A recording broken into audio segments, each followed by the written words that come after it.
Do you often find yourself with so many open tabs that it's difficult to stay organized? In this tutorial, I'll show you how to use tab groups in LibreWolf, a useful feature that helps you organize multiple open tabs into separate labeled groups so you can stay more focused while browsing. To get started, open LibreWolf and make sure you have a few tabs open. Tab groups work best when you're dealing with multiple pages at the same time, such as research, work tasks, or shopping comparisons. To create a tab group, right-click on one of your open tabs. In the menu that appears, select Add Tab to Group.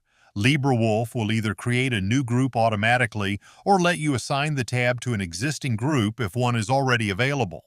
Once a group is created, you can give it a name.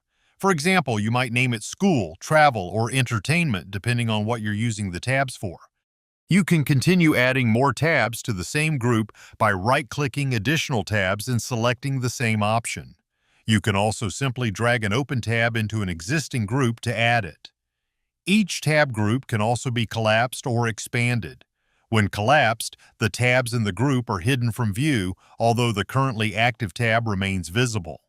When expanded, all tabs in the group become visible again. You can also move tab groups around. By dragging a tab within a group, you can reorder tabs inside that group or move tabs between different groups if needed. This gives you full control over how your browsing session is structured. If you no longer need a group, you can use the Ungroup Tabs option to remove all tabs from the group while keeping the tabs themselves open. There is also a Delete Group option, which removes the group and its organization. Instead of searching through a long row of tabs, you can simply collapse a group and focus only on the section you're currently working on. That's the basics of using tab groups in LibreWolf. If you found this tutorial helpful, consider leaving a like and subscribing for more browser tutorials, tips, and feature guides.